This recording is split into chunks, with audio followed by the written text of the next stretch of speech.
The first thing they told me when I took the job was that observation is an act of intimacy. I didn't think much of it at the time. It sounded like something you'd read on a motivational poster. The kind of thing orientation coordinators say when they want to make data collection feel meaningful. I nodded. I signed the NDAs. I accepted the key card that would give me access to Sub-Level 2 of the Meridian Neurological Research Annex, and I drove home thinking about the salary, not the philosophy. That was 14 months ago. I want to be precise about what I did there, because precision matters now more than it ever has. I was a sleep lab technician, not a researcher, not a neuroscientist. My role was specific, and I was repeatedly told non-participatory.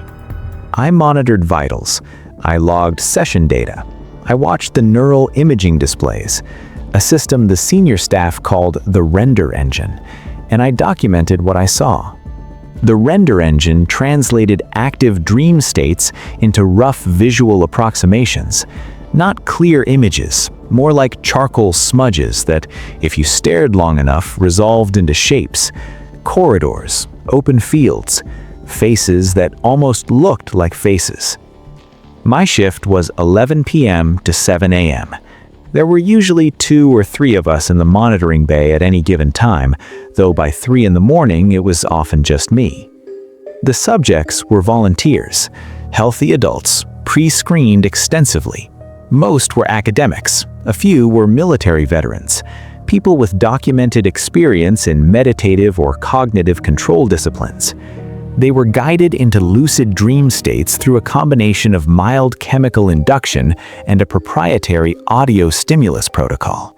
Once stable, they were left to explore their own dreamscape while the render engine tracked neural activity and built its approximations. The one rule posted above every station in the monitoring bay, printed in plain black text on a laminated card, read as follows. If a subject demonstrates awareness of external observation during an active session, initiate termination protocol immediately. Do not wait for supervisor confirmation. I asked about it once, early on. A senior tech named Priya told me it was a contamination issue, that if a subject became convinced they were being watched from outside, it destabilized the dream architecture, introduced anxiety feedback. She explained it calmly, clinically, and I accepted the explanation because it made reasonable sense. I wish I had asked more questions. Subject 12 came in on a Tuesday. His intake file listed him as a 44-year-old male, former Army Ranger with 18 years of documented meditation practice and 3 years of confirmed lucid dream experience. He'd been in 2 prior sessions, both unremarkable. The render engine had produced images of outdoor environments, forests, a beach, what looked like an empty parade ground. His vitals during both sessions were steadier than most subjects I'd seen. Low heart rate, clean brainwave regularity. He had what the senior researchers quietly called architectural control, meaning his dreamscape held its shape instead of fragmenting. Session 3 began at midnight. I was the only tech on duty in the monitoring bay. Priya had stepped out to the break room. The other overnight tech, a grad student named Marcus, was managing documentation on the far side of the room. I watched the render engine display. Subject 12's dream began as a wide exterior, flat ground, diffuse light, the suggestion of open sky. Standard for him. He moved through it with what I can only describe as purpose. Even the rendering showed it. A figure, loosely defined, walking with the deliberate cadence of someone who knew where they were going. Then the environment shifted. It happens sometimes. Dream architecture migrates. One moment the subject is in an open field, the next they're transitioning into something more enclosed. I'd seen it hundreds of times. I logged it without concern. But this transition was different. The exterior dissolved, and what replaced it was interior. A corridor, straight lines, low ceiling. The walls had a texture the render engine rendered as flat and institutional. It looked like the lab's hallway. Not exactly. The rendering system wasn't precise enough for exact reproduction, but the proportions were close. Close enough that something in my chest shifted in a way I didn't have language for yet. Subject 12's figure moved down the corridor slowly, then stopped. I leaned forward. On the vital signs panel, his heart rate ticked upward, not alarmingly, but noticeably. His eye movement indicators shifted from the scattered REM pattern to something more directed. He was focusing on something. The rendered figure turned. Not in the vague, drifting way subjects sometimes moved in dreams. This was deliberate, precise. He turned and faced, based on the orientation the render engine calculated from his neural feed, the approximate position of the monitoring camera. I felt the back of my neck go cold before I understood why. Through the audio feed, a low-quality microphone clipped near his pillow, mostly used to catch sleep talking, I heard Subject 12's voice. Quiet, controlled. Why is he in here with me? I sat very still. Marcus looked up from his documentation. What did he say? I didn't answer. I was staring at the monitor, at the rendered figure, motionless, oriented directly at the camera. You're not supposed to be inside, Subject 12 said. I reached for the termination panel, standard protocol. The laminated card was right there, right above the station. I knew the sequence. I'd run it a dozen times in drills. The system didn't respond. I entered the sequence again. The interface registered my input. I could see the command log accepting keystrokes, but the session parameters didn't change. Subject 12's vitals remained active. The render engine kept rendering. Marcus was across the room now, standing behind my chair. His eye movement's changing, he said. On the monitor, the Subject 12 figure began to move. Not away from the camera, toward it. Each step was slow and deliberate. The rendered image was imprecise, full of smear and approximation, but the directionality was unambiguous. He was walking towards us, toward the point from which, in the architecture of his dream, something was watching him. The audio feed caught his breathing. Even. Measured. A man who had trained himself to stay calm in conditions that would undo most people. That was when I heard it. Not from the speakers, not from any equipment in the room. From behind me, from the direction of the monitoring bay's rear wall, from the dark corridor that ran along the back of the building where the server infrastructure was housed. Footsteps. Slow, deliberate, evenly spaced. I turned around. The corridor was empty. The motion-sensitive lights had not activated. Whatever I had heard, if I had heard anything, had left no trace. Marcus said, "Did you?" I heard it. We stood there for a moment. The lab's HVAC system hummed.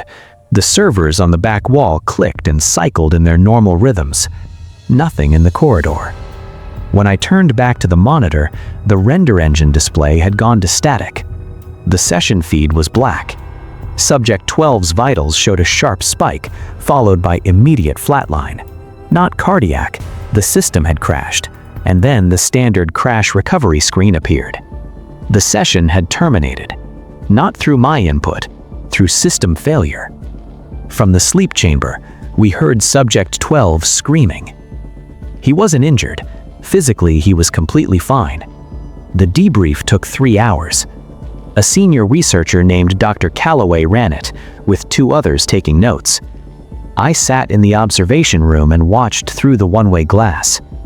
Subject 12 was calm after the initial shock had subsided. He sat with his hands folded on the table and spoke in the measured, precise cadence of someone recounting an operational briefing. He described the corridor. He described the sensation of being watched. He described turning and seeing, this is what I kept returning to in the days afterwards, a camera mounted to the wall of the dream corridor. Not an abstraction, a specific object. The kind of camera, he said, that you'd find in an institutional setting. And behind it, he said, In the darkness on the other side of the corridor's wall, he could feel someone standing there, watching him. "I've had a lot of lucid dreams," he told Calloway. "I know the difference between a dream figure and something else. This wasn't generated by my mind." He paused. "He didn't belong there." Dr. Calloway asked if he could describe the figure. Subject 12 described a man in his early 30s, medium build, dark hair, wearing the kind of nondescript work clothes you'd see on someone doing a quiet technical job. He was describing me. I found this out later when Priya read me the partial transcript. She watched my face while she did it, and I didn't know how to arrange my expression because I didn't know what I felt. I still don't entirely. The system failure was attributed to a cascade error in the session stabilization software. The engineering team spent 2 days on it. They issued a report. They made adjustments. Sessions resumed. I told myself it was over. The footsteps were a building sound. Pipes, servers, old HVAC ducting. The building was not new, and old buildings make sounds that trail your imagination into territory it doesn't need to go. I told myself this, and mostly believed it. The next 6 sessions across the following week went without incident. Different subjects, different dreamscapes. I monitored, I documented. I went home at 7 a.m. and slept until 2 in the afternoon, and I felt myself begin to settle back into the comfortable monotony of the job. Then Subject 7 flagged during debrief. Subject 7 was a 38-year-old woman, a philosophy professor with a long history of sleep study participation. Her sessions were usually pleasant. She tended to dream in abstract color fields and what she described as enormous libraries, the kind of dreamscape that generated beautiful, useless render engine imagery. In her debrief, she mentioned, almost as an aside, that near the end of her session, something had felt different, a presence at the periphery, not threatening exactly, just there. Like someone standing just outside a lit room, she said. You can't see them, but you know the darkness isn't empty. She described the figure the same way Subject 12 had. I read this in the session log. I sat with it for a long time. Then I went back through the logs from the past 3 weeks and found 2 other instances, smaller notations, things that hadn't triggered formal debriefs. One subject had mentioned a face at the edge during a casual post-session comment. Another had written in the dream journal they were asked to keep. Someone was watching from the other side again. Still can't see him clearly. Same as last time. Same as last time. That subject had been in 4 sessions. The journal entry was from their 3rd. I looked for a first mention and found it in a brief margin note from session 2. Presence in the walls. Mine? Not sure. 4 different subjects, different dreamscapes, different cognitive profiles and experiential backgrounds. Same figure, standing just out of sight. I've been on medical leave for 3 weeks now. Fatigue, my doctor said. Disruptive sleep patterns.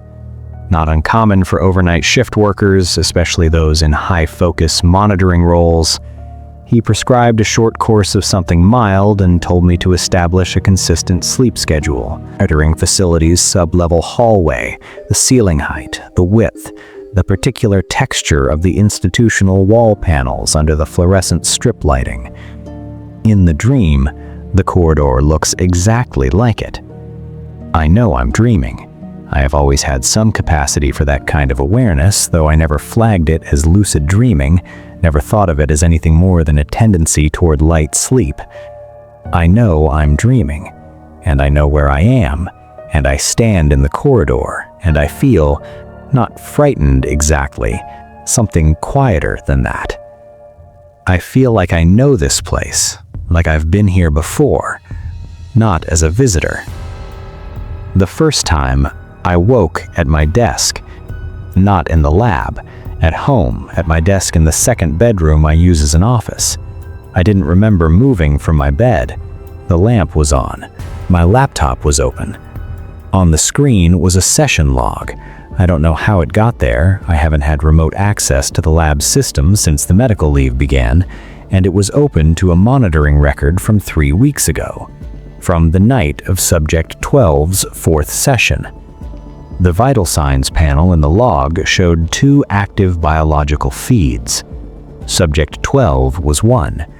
The other, labeled with a technician ID I recognized as my own, showed a neural activity pattern that the render engine, according to the sidebar notation, had been actively rendering for 4 hours and 11 minutes.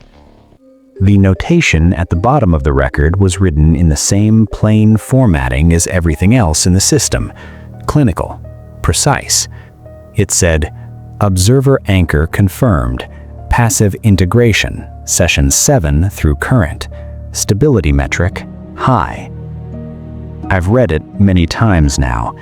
I've thought about the laminated card above every station. If a subject demonstrates awareness of external observation, initiate termination protocol immediately. Not to protect the subject, to protect the observer. Because once they see you, once a trained, lucid mind turns and finds you standing in the architecture of their dream, realizes you are there, knows your shape and the way you stand, and the specific quality of your silence, they can do things with that knowledge. They can use it.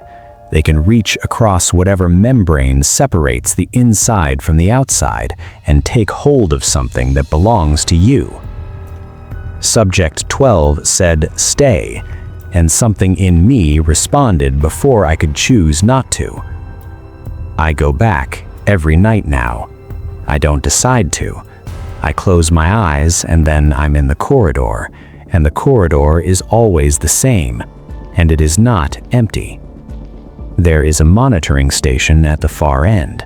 I can see its glow from where I stand, screens showing vital readouts, neural feeds, the render engine rendering something I can't see from this distance. I walk toward it every night, and every night it's a little closer. I don't know whose vitals it's monitoring. I think when I finally reach it and see what's on the screen, that I will understand something I have been building toward for a long time. I am not sure I will be able to bring it back with me. I am not sure there is still a back to come to.